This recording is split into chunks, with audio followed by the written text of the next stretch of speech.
आज माँ कल बेटा। ख्रिस्त में मेरे प्रिय भाई और बहनों, आज कलीसिया संत मोनिका का पर्व मना रही है, जो अपने आंसुओं, अटूट विश्वास और निरंतर प्रार्थनाओं के माध्यम से ईश्वर के प्रति वफादारी का एक जीता जागता उदाहरण है। आज का सुसमाचार भी हमें वफादारी के इसी महत्वपूर्ण विषय पर विचार करने के लिए बुलाता है।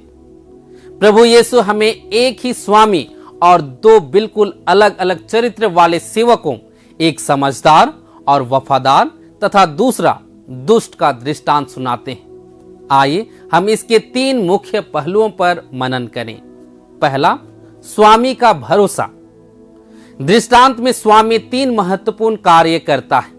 वह कार्य सौंपता है, लौटकर उस कार्य का निरीक्षण करता है और उसी के अनुसार पुरस्कार या दंड देता है। भाई और बहनों, ठीक इसी तरह ईश्वर ने भी हम में से प्रत्येक को इस जीवन में कुछ जिम्मेदारियां सौंपी हैं, चाहे वह हमारे परिवार के प्रति हो, हमारे काम के प्रति हो या समाज के प्रति। ईश्वर केवल काम नहीं सौंपता, वह हम पर भरोसा करता है। हमें यह कभी नहीं भूलना चाहिए कि एक दिन हमें ईश्वर के न्याय सिंहासन के सामने खड़ा होना है, जहां हमारे जीवन का मूल्यांकन होगा और हमें अपनी जिम्मेदारियों का हिसाब देना होगा। दूसरा, वफादार और समझदार सेवक। उस वफादार सेवक को कोई बहुत बड़ा साम्राज्य चलाने का काम नहीं मिला था। उसका काम बहुत ही सरल था, समय पर भोजन देना।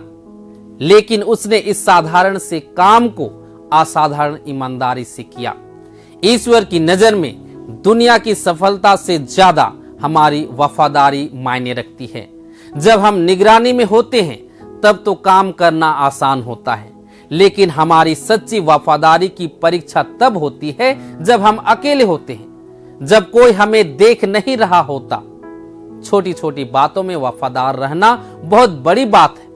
हमारा ईश्वर एक वफादार ईश्वर है, जैसा कि तिमोथी के नाम संत पौलुस के दूसरे पत्र अध्याय 2 पद संख्या 13 में लिखा है, यदि हम मुकर जाते हैं तो भी वह सत्य प्रतिज्ञा बने रहेंगे, क्योंकि वह अपने स्वभाव के विरुद्ध नहीं जा सकते।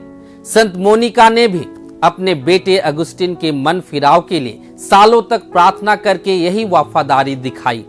आइए हम भी अपने कर्तव्यों, अपने रिश्तों और सबसे बढ़कर प्रभु से किए गए अपने वादों के प्रति वफादार रहें। तीसरा, दुष्ट सेवक।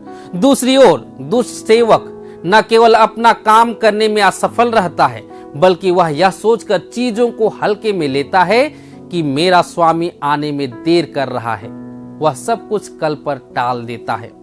हम भी कभी कभी इस दुष्ट सेवक की तरह व्यवहार करते हैं। हम सोचते हैं कि पश्चाताप करने का या अच्छे काम करने के लिए अभी बहुत समय है, लेकिन बर्बाद हुआ समय कभी लौटकर नहीं आता। वह दुष्ट सेवक अपने साथी नौकरों को पीटता है और खाने पीने व नशे में डूब जाता है।